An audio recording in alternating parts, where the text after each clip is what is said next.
Opposition की तमाम ही जमातें इस वक्त भी रात के इस पहर बड़ी मुतहरिक हैं। कल से कौमी असम्बली का इजलास शुरू होने जा रहा है। अब से कुछ देर पहले शहबाज शरीफ की रिहाइशगाह पर आसिफ अली जरदारी, बिलावल भुट्टो जरदारी और पीपी और नून लीग के सीनियर रहनुमाओं की मुलाकात हुई। फिर कल सुबह 10 बजे अपोजिशन लीडर शहबाज शरीफ ने अपोजिशन की पार्लिमानी पार्टी का इजलास भी तलब कर लिया है, जिसमें फिर कल से शुरू होने वाले इजलास के हवाले से हिकमत अमली भी तय की जाएगी। अभी तक इत्तेहादियों से भी कई मुलाकातें ये दोनों ही जमातें कर चुकी हैं, लेकिन काफ लीग या MQM में से किसी ने भी अभी तक वाज़े तौर पर अपोजिशन का साथ देने का ऐलान नहीं किया। कमर जमान कायरे साहब पाकिस्तान पीपल्स पार्टी के सीनियर रहनुमा हमारे साथ मौजूद हैं।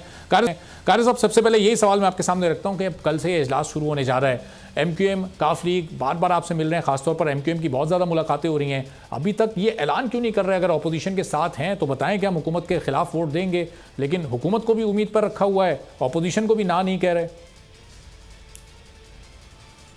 देखिए, पहली गुजारिश तो यह है कि इस वक्त जो मेंबरान हुकूमत को छोड़ के गए उनकी वजह से हुकूमत वैसी अक़लियत की हुकूमत हो गई है और हमारे पास अक़लियत आ गई है। नंबर 1। नंबर 2, हुकूमत के इत्तेहादी हमारे साथ अभी तक उन्होंने ऐलान नहीं किया, लेकिन वो हमारे साथ अपने मामला जो डिस्कशन होनी थी वो कर चुके हैं और आपको वो कह चुके हैं। फर्ज करें MQM है तो वो कहते हैं कि हमारी पार्टी के फाइनल बात जो इशूज थे वो डिस्कस हो गए हैं।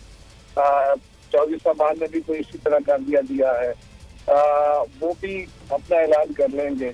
लेकिन एक बात तो तय है ना कि हमारे साथ तो मुज़ाकरात हो रहे हैं, गुफ्तगू हो रही है और हमारे बहुत करीब खड़े हैं, हुकूमत से तो दूर खड़े हैं ना। बिल्कुल, लेकिन हुकूमत से दूर है। इन हालात में भी prime minister Imran Khan surprise देने की बात कर रहे हैं। अब ये सरप्राइज क्या हो सकता है? जब उन्होंने ये कहा कि मैं सरप्राइज दूंगा, वो 27 को भी हो सकता है, 28 को भी हो सकता है, तो ये क्या एक्सपेक्ट कर रहे हैं आप लोग अपोजिशन जमातें इस वक्त? क्या सरप्राइज हो सकता है? वज़ीर आज़म साहब इस तरह की बेपर्दी छोड़ते रहते हैं। छोड़िए, उन्होंने ऐसी बस एक हवाई उड़ाई है, बस उसमें कुछ जान नहीं है। क्या कर सकते हैं? क्या सरप्राइज देंगे कौम को? वो किसी बड़ी गंभीर सूरत हाल का शिकार कर सकते हैं मुल्क को। अल्लाह न करे वो ऐसे करे तो ये बाकी सुनामी जाने आए इस मुल्क में। तो कायर साहब, क्या अपोजिशन के पास भी कोई सरप्राइज है? अभी हमने जो सिंध हाउस में सब कुछ देखा था, कितनी बड़ी तादाद में मुनर्रिफ अरकान वहाँ आए, उनकी लिस्ट, उनके नाम, वो कोई 12 लोग थे, वो तो सामने आ गए। क्या कुछ मजीद और भी लोग हैं सिंध हाउस के अलावा? क्या कोई और भी ऐसा मुकाम है जहाँ पर ये मुनर्रिफ अरकान और दूसरे इनके अलावा कुछ मौजूद हों? यार ये खुफिया बातें तो ना पूछे ना, खुफिया बातें तो ना। अच्छा, चले आप ये खुफिया राजों से पर्दा ना उठाएं, आप जनरेट तो बता सकते हैं। हाँ, कोई ऐसा मकाम है, हाँ कुछ और भी लोग हैं, इतनी इनकी तादाद है, फला इलाके में वो मौजूद हैं, ये तो आप बता सकते हैं कम से कम। देखिए, सिंध हाउस में 12 लोग थे, उसके बाद 2 लोगों ने उनके बाद भी ऐलान किया, 14 हो गए।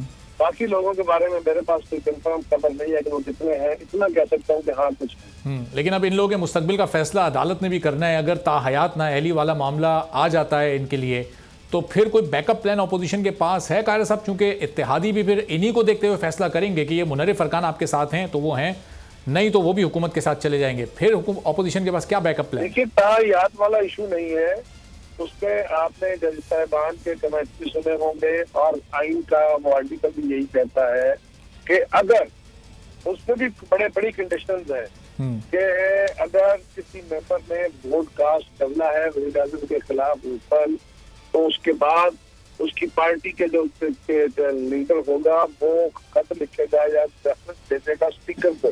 स्पीकर 2 दिन के अंदर अंदर वो चीफ इलेक्शन कमीशन को भेज देंगे। इलेक्शन कमीशन 1 महीने के अंदर उस मेंबर को तलब करके उससे शोकाज करेगा, उसको उसकी बाकायदा बात सुनेगा, प्रोसीडिंग करेगा और फिर सेटिस्फेक्शन के बाद उसको उसके खिलाफ कोई कार्रवाई करने का मजाज होगा।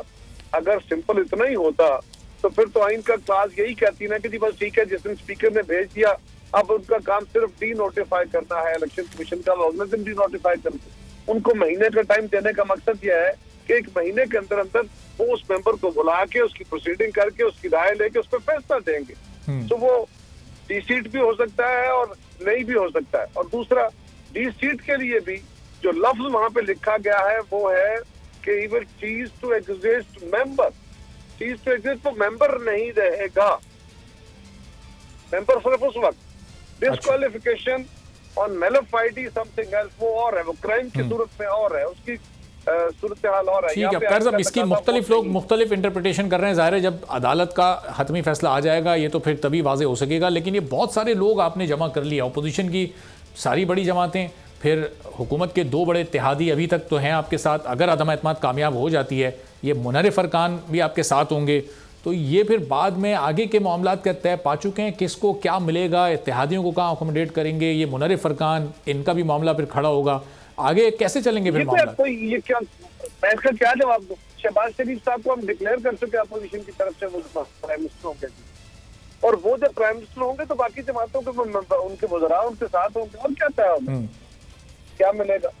लेकिन कायर साहब जो ये मुनर्रिफ अरकान ज़ाहिर हुकूमत को छोड़कर आ रहे हैं, इनको भी तो किसी जमात में कोई स्पेस और फिर आगे टिकट्स चाहिए होंगे, इनकी भी तो अपनी सियासत है।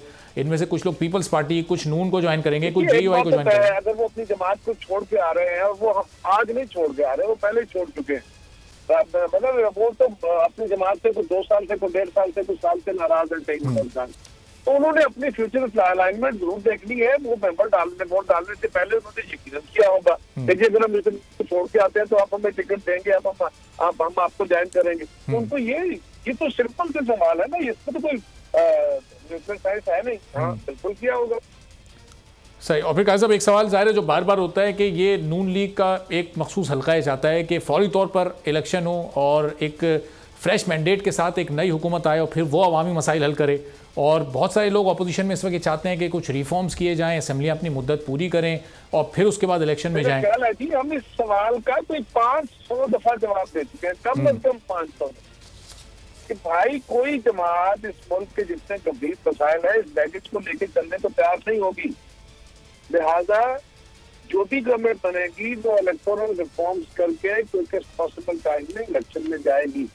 इलेक्शन के बाद जो गवर्नमेंट बनेगी वो 5 साल के लिए होगी, उसके क्या खतोखाल होंगे, तो कोई कोalition गवर्नमेंट होगी, वो मिलकर गवर्नमेंट बनेगी, या कोई एक पार्टी जिसको मेजोरिटी मिली वो गवर्नमेंट बनाएगी, ये तो डिपेंड करता है।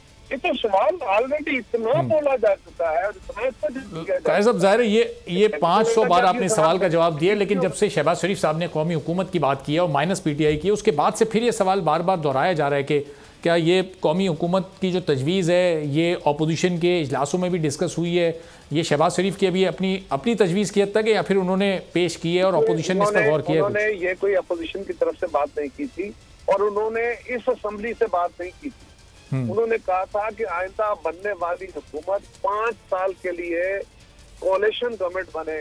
कौमी हुकूमत तो खत्म हो जाती है जब उन्होंने कहा कि इसमें पीटीआई हो, लेकिन वो लफ्ज कौमी हुकूमत से आ गया। बट उनका मकसद अगले इस असेंबली की तो मुद्दत ही अभी 1.5 साल रह गई है, इसमें से 5 साल की हुकूमत कैसे बन सकती? और कौमी हुकूमत का मावराए आइन तो तस्वर ही नहीं है। आइन के अंदर रहते हुए अगर इलेक्शन होता है वो असेंबली 5 साल के लिए ठीक है, तो उसमें चलें कायर साहब आखिर में बस ये बता दें, अब ये यार आप लोग तो अपना लॉन्ग मार्च 27 फरवरी को आपने निकाला था, वो इस्लामाबाद आया, वहाँ से फिर वो ख़त्म हुआ। अब ये पीडीएम की दीगर जमातें और आपके इस वक्त जो दीगर इत्तेहादी हैं अपोजिशन में, वो अब ये महंगाई मार्च कर रहे हैं, इसमें पीपल्स पार्टी भी शामिल होगी, आपकी नुमाइंदगी, आपकी रिप्रेजेंटेशन होगी, या फिर आप लोग अपना मार्च कर चुके हैं? क्योंकि पीडीएम का मार्च है, इसमें पीडीएम में शामिल जमातें शामिल हो रही हैं। हमारी क़यादत जो है वो फैसला करेगी कि हमारा इसमें किस लेवल पे शिरकत है। मुझे अभी इस बारे में कोई हतमी नहीं पता कि किस लेवल पे शिरकत होगी। हाँ, हमारी शिरकत होगी, लेकिन उसका लेवल क्या कारकुन लेवल पे होगा या हमारी लीडरशिप लेवल पे जाएंगे, वो फर्स्ट ईयर जाएगा, सेकंड ईयर जाएगा, ये फैसला हो जाएगा। ये है कि हम उसमें शामिल होंगे। ठीक है, चलें, बहुत बहुत शुक्रिया कमर जमान कायर साहब, पाकिस्तान पीपल्स पार्टी के सीनियर रहनुमा हमारे साथ। सब्सक्राइब करें और बेल दबाएं ताकि कोई खबर रह न जाए।